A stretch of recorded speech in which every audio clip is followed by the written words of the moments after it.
It began not with a bang, but with a whisper of resentment, a slow-burning ember of national humiliation and economic despair left to smolder in the heart of Europe. The Great War, the war to end all wars, had concluded, but its peace was a fragile, wounded thing. The Treaty of Versailles carved up empires and imposed crippling reparations on Germany, creating a nation of bitter veterans and a generation lost to poverty. Into this void stepped a voice promising not just recovery, but resurrection. A voice that spoke of national pride, of a scapegoat for all ills, and of a thousand-year Reich. Adolf Hitler and his Nazi party did not seize power in a vacuum.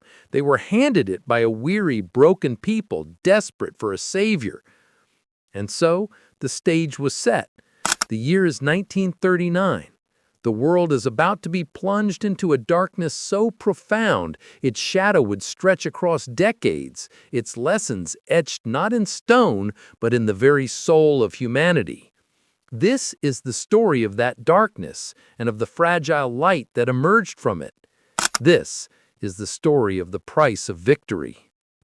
The first thunderclap echoed across the Polish border at dawn on September 1st. It was not the slow, grinding advance of the last war. This was something new, something terrifyingly fast and brutal. Blitzkrieg, lightning war. The sky filled with the shrieking Stuka dive bombers, the Jericho trumpets on their wings designed to shatter morale before the bombs even fell. Then came the panzers, fast-moving tanks that sliced through defensive lines, bypassing strongpoints and racing deep into enemy territory.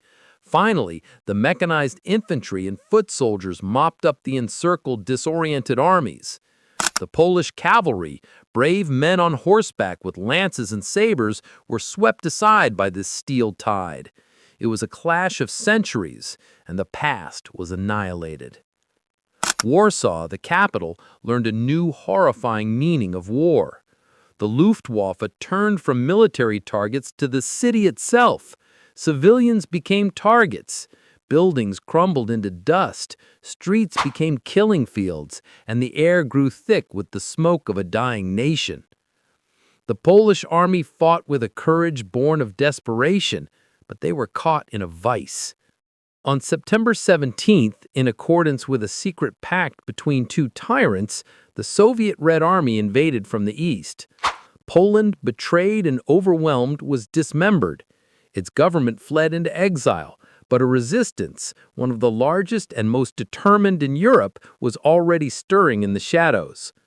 The fight for Poland was over in weeks, but its spirit was not broken. In the West, Britain and France declared war, but what followed was an eerie, tense silence they called the phony war. The French army sat behind the massive concrete fortifications of the Maginot Line, preparing for the static warfare of 1914. They were preparing for the last war. Hitler was planning the next one. In April 1940, the silence was shattered. Germany invaded Denmark and Norway. Then on May 10th, the main blow fell. The German assault did not come through the Maginot Line, but through the dense, impassable Ardennes forest. It was a catastrophic miscalculation. General Erich von Manstein's plan had sent the cream of the German panzer forces through the woods. In days, they emerged in France, having achieved the impossible. They had bypassed the main Allied armies entirely and were racing for the English Channel. The goal was to trap the entire British Expeditionary Force and the French First Army against the sea. The Allied armies were reeling, communication shattered, a sense of doom spreading like a stain. The noose tightened around the port of Dunkirk. And then a miracle unfolded, Operation Dynamo. The Royal Navy assembled every vessel it could find, but the shallow waters required smaller boats. A call went out, and from the rivers and harbors of England, an armada of little ships answered. Fishing trawlers, pleasure yachts, lifeboats, manned by civilian sailors, fishermen, and doctors, sailed across the channel into hell.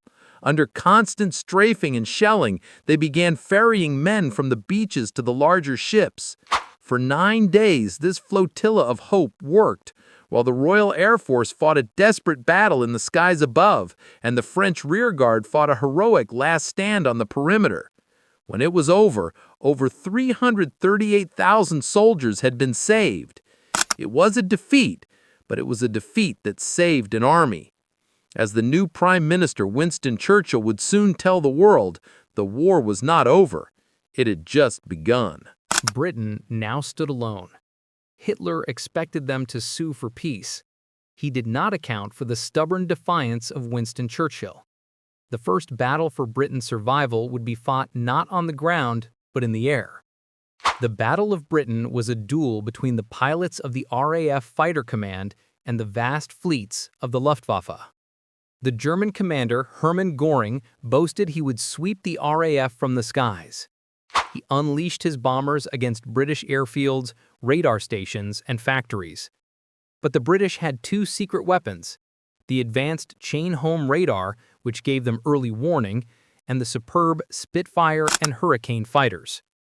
The pilots, the few, as Churchill called them, were young men, most in their late teens or early 20s. They were not just British, they were Poles, Czechs, Canadians, Australians, New Zealanders, and Americans who had volunteered. They lived a life of intense tension, scrambled multiple times a day to climb into their cockpits and face death at 20,000 feet. The strain was immense.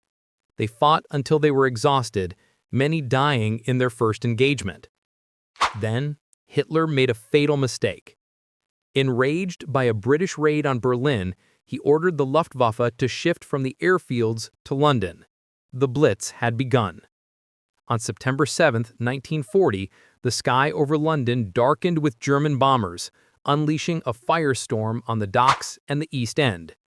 This gave the RAF the breathing space it desperately needed. By October, the threat of invasion had passed. Britain had held. The pilots, the ground crews, the radar operators, they had, against all odds, won. As Britain weathered the storm, the war expanded with a terrifying hunger.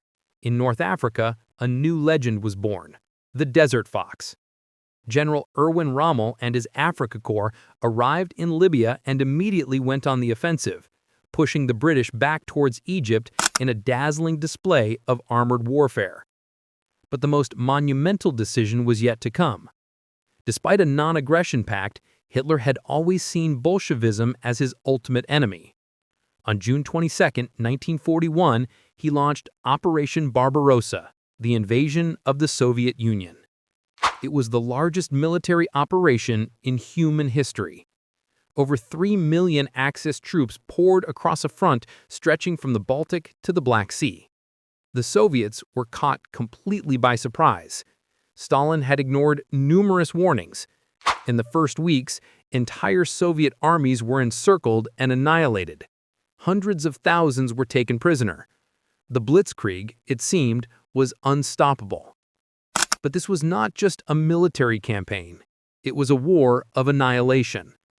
Following Hitler's ideological directives, the rules of war were discarded. The Einsatzgruppen, mobile SS killing squads, followed the Wehrmacht. Their mission was to murder Jews, communists, and other undesirables. They carried out their grisly work with industrial efficiency, rounding up victims and shooting them into pits. The scale was unimaginable. At Babi Yar, a ravine outside Kyiv, over 33,000 Jews were murdered in just 2 days. The war on the Eastern Front was, from its inception, a descent into barbarism the world had never seen. As the German army drove deeper into Russia, they were met with increasingly ferocious resistance.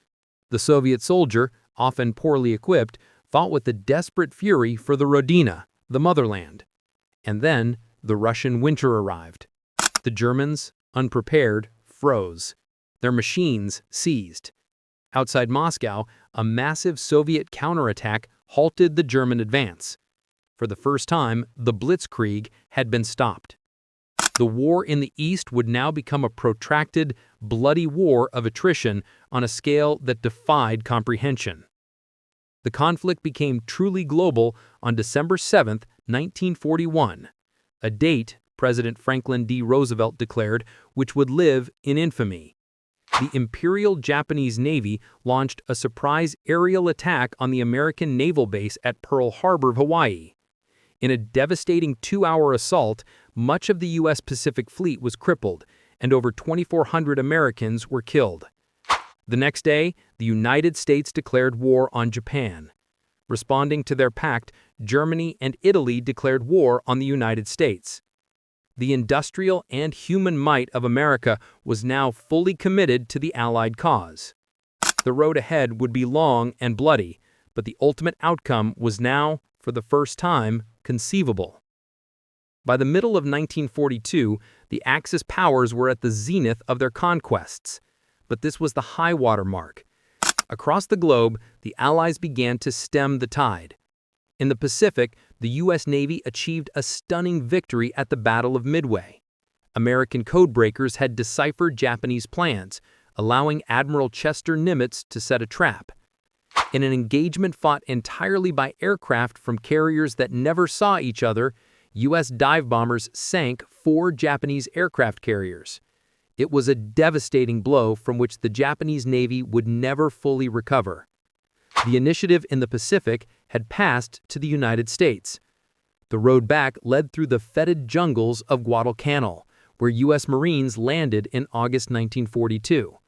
It was a 6-month nightmare of battle against a tenacious enemy, jungle rot, and disease. The naval battles were so fierce, the waters were nicknamed Iron Bottom Sound. On land, soldiers and Marines fought in close-quarters combat where a sniper's rifle or a sudden banzai attack meant instant death. It was here that the legend of the U.S. Marine was forged in fire and mud, and the relentless Allied island-hopping campaign towards Japan began. But the true titanic struggle was in the East. Hitler's 1942 summer offensive aimed at the oil fields of the Caucasus. The key was the city on the Volga that bore Stalin's name, Stalingrad. What followed was not a battle for a city, but for its ruins. The German Sixth Army fought its way in, but the Soviet 62nd Army, under General Vasily Chuikov, refused to surrender. They fought for every factory, every house, every room. The battle descended into a savage close-quarters melee where sniper duels and hand grenade fights in shattered buildings became the norm.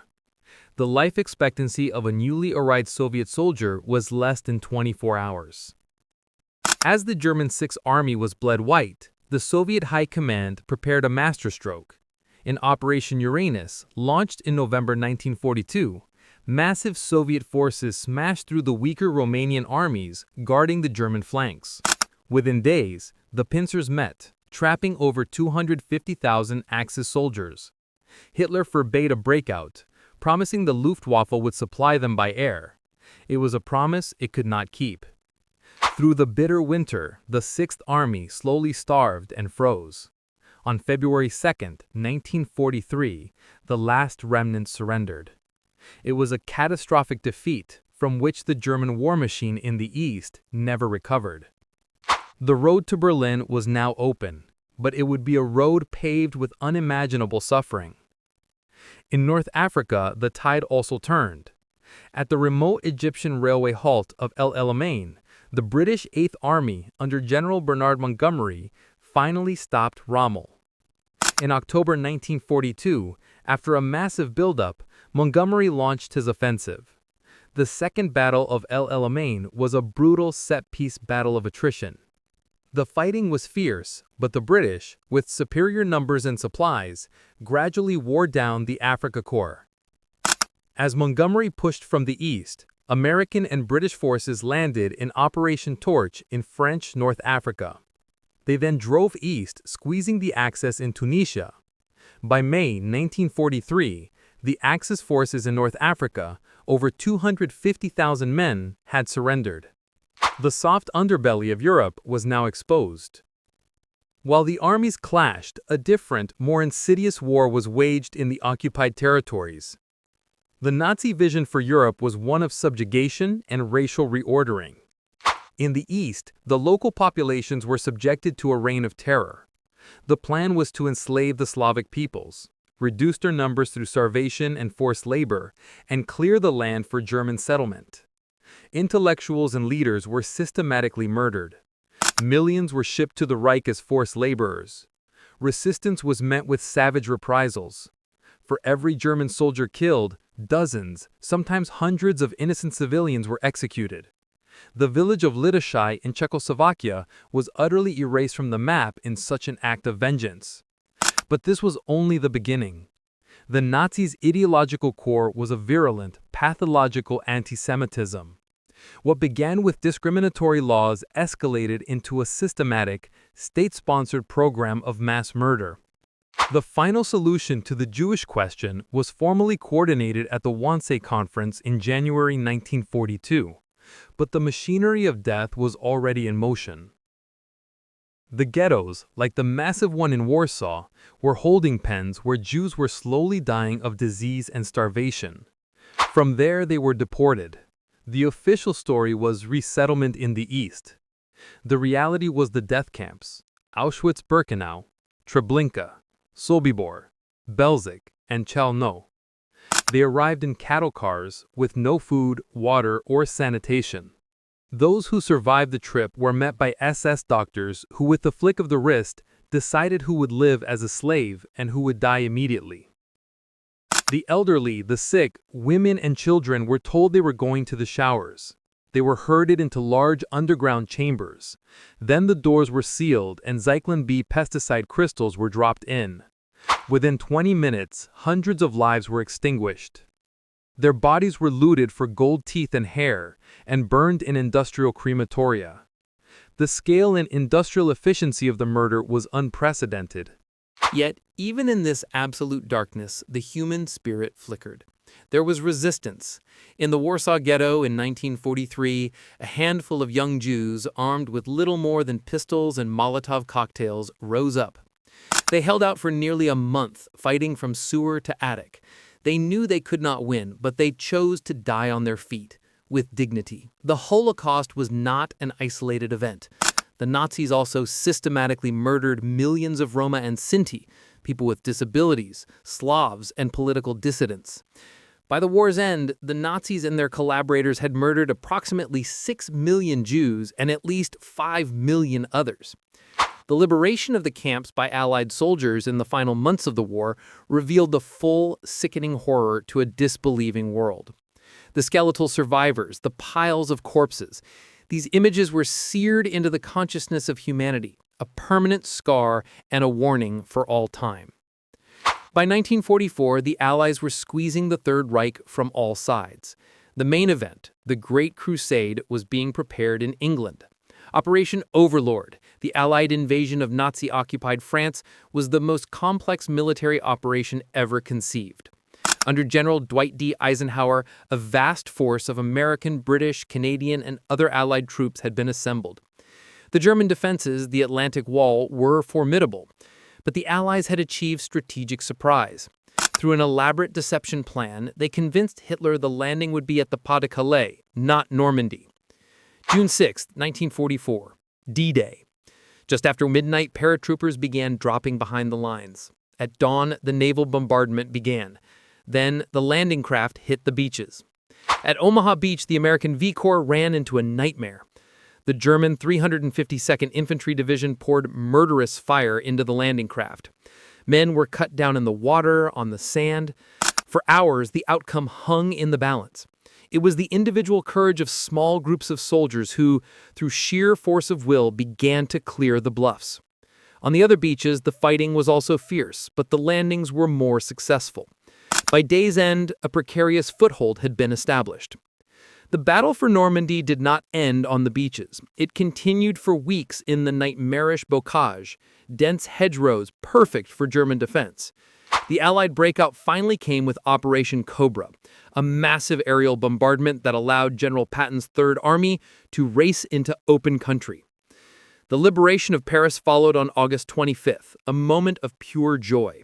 But the advance was not without setbacks. A daring airborne operation Market Garden aimed at securing bridges over the Rhine ended in failure at the Bridge Too Far in Arnhem.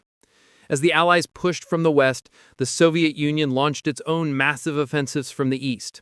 Operation Bagration in the summer of 1944 annihilated German Army Group Center. The Red Army advanced over 300 miles in 2 weeks. They continued their relentless drive, entering German territory by the end of 1944. What followed was a wave of retributive violence, as Red Army soldiers, fueled by years of propaganda and a thirst for revenge, committed widespread atrocities against German civilians. The war's cycle of violence was completing its grim arc. In a final, desperate gamble, Hitler launched a massive counteroffensive in the West in December 1944. The Battle of the Bulge, fought in the frozen Ardennes, caught the Allies by surprise. American soldiers, often surrounded and outnumbered, fought with incredible tenacity. At Bastogne, the 101st Airborne Division, surrounded, refused to surrender. When called upon to capitulate, Brigadier General Anthony McAuliffe gave a one-word reply: nuts. The weather cleared, allowing Allied air power to decimate the German panzers. The last German offensive had failed. The end was now inevitable. Allied armies crossed the Rhine into the heart of Germany while the Soviets massed for their final assault on Berlin. As they advanced, Allied soldiers began to liberate the concentration camps. The scenes they witnessed left them shocked, angry, and forever scarred. They were seeing the reason why this war had to be fought to its absolute conclusion. The final battle for Berlin was an apocalyptic spectacle. In April 1945, over 2 million Soviet soldiers assaulted the city. The fighting was house to house, room to room. In his bunker, a delusional Hitler committed suicide on April 30th. On May 7th, 1945, Germany surrendered unconditionally. The war in Europe was over. VE Day was celebrated, but the celebrations were tempered by the immense cost and the knowledge that the war in the Pacific still raged. The war against Japan continued with undiminished ferocity. The American island-hopping campaign brought U.S. forces ever closer to the Japanese home islands. Each step was paid for in blood. The Battle of Saipan saw not only fierce combat but the mass suicide of Japanese civilians. The capture of the island provided airfields for B-29 Superfortress bombers to begin the strategic bombing of Japan itself. Cities built of wood and paper were incinerated in firebombing raids that killed hundreds of thousands, yet still, the Japanese government refused to surrender. The warrior code of Bushido meant the Japanese soldier would fight to the last man. This fanatical resistance was demonstrated at Iwo Jima and Okinawa. Iwo Jima was needed as an emergency landing strip. The Japanese defenders had built a vast network of tunnels inside the mountain. U.S. Marines who landed walked into a killing zone. The battle became a brutal fight of flamethrowers and grenades. The iconic flag raising on Mount Suribachi was a moment of symbolic power, but it occurred on only the 5th day of a 36-day battle that would claim nearly 7,000 Marines. Okinawa was the last stepping stone before the invasion of Japan itself. The Japanese defense was tenacious. They also unleashed the kamikaze, suicide pilots who crashed into Allied ships. When the battle ended in June 1945, over 12,000 Americans were dead, along with 110,000 Japanese soldiers and a horrifying 100,000 Okinawan civilians. The casualty projections for an invasion of Japan were staggering. 1 million Allied casualties and 10 million Japanese were estimated. It was against this grim backdrop that a new, terrifying weapon was completed. The Manhattan Project, the top-secret American program to build an atomic bomb, had succeeded. On July 16, 1945, the first atomic device was detonated in the New Mexico desert. The blinding flash and the mushroom cloud marked the dawn of a new age. President Harry S. Truman, now faced with the prospect of an invasion that would dwarf the carnage of Okinawa, made the most momentous decision of the war. On August 6, 1945, the B-29 bomber Enola Gay dropped an atomic bomb, nicknamed Little Boy, on the city of Hiroshima. The city was obliterated in a single sun-bright flash. An estimated 70,000 people were killed instantly. 3 days later, on August 9th, a second bomb, Fat Man, was dropped on Nagasaki. Another 40,000 perished. The world had witnessed a power that could end all worlds. On August 15, 1945, Emperor Hirohito announced Japan's surrender in a radio broadcast. his voice heard by his people for the first time. The formal surrender was signed on September 2, 1945, aboard the USS Missouri in Tokyo Bay. The war was over. The price's victory was finally, tragically, completely tallied. The silence that fell over the world in 1945 was the silence of the exhausted, the mourning, and the utterly devastated. The numbers were so vast they became abstractions. Approximately 70 to 85 million people dead, representing about 3% of the world's population. Over 25 of these were soldiers. The rest, some 50 to 55 million, were civilians. The Soviet Union lost an estimated 27 million people. Poland lost nearly 17% of its entire pre-war population, the highest proportion of any nation. The scale of the slaughter was beyond human comprehension. Behind every number was a life, a story, a future extinguished. The world map was redrawn. Europe was split in two not by treaties but by a new and ominous dividing line. Winston Churchill called it the Iron Curtain. The Soviet Union dominated Eastern Europe, installing communist puppet governments. The United States emerged as the leader of the West. The wartime alliance between the capitalist democracies and the communist Soviet Union shattered, giving way to a new, tense conflict, the Cold War. This would be a decades-long struggle for global supremacy fought with proxies, espionage, and the terrifying threat of nuclear annihilation, a direct legacy of the bombs dropped on Hiroshima and Nagasaki. In the ashes of the Holocaust, the world was shamed into action. The Nuremberg and Tokyo war crimes trials established a new principle in international law. Individuals, even heads of state, could be held accountable for crimes against peace, war crimes, and the newly defined crimes against humanity. The phrase, "I was just following orders," was rejected as a defense. To ensure such a catastrophe can never happen again, the United Nations was founded in 1945 with the paramount goal of maintaining international peace and security. Out of the greatest failure of diplomacy came a new, hopeful, though often flawed, institution for its pursuit. The war also fundamentally transformed societies. It accelerated the end of European colonialism as colonized peoples who had fought for freedom were no longer willing to live without it. It catalyzed the civil rights movement in the United States as African American soldiers who had fought against tyranny abroad returned to fight against segregation at home. For women who had kept the factories running and served in auxiliary military roles in unprecedented numbers, the war had proven their capabilities, irrevocably changing gender roles and paving the way for greater social and economic independence. The price of victory was the world we live in today. It was a lesson paid for with the lives of millions. A lesson about the poison of ultranationalism and racial hatred. A lesson about the fragility of peace and the constant need for vigilance against tyranny. A lesson about the capacity for both unspeakable evil and unimaginable courage that resides within humanity. The soldiers who fought until their last breath. The civilians who endured the unendurable. The victims of the camps that gave us our greatest lesson. That the price of peace is eternal responsibility. That the memory of the fallen demands a better world. And that the light of humanity, though it can be dimmed to a flicker, must never, ever be allowed to go out.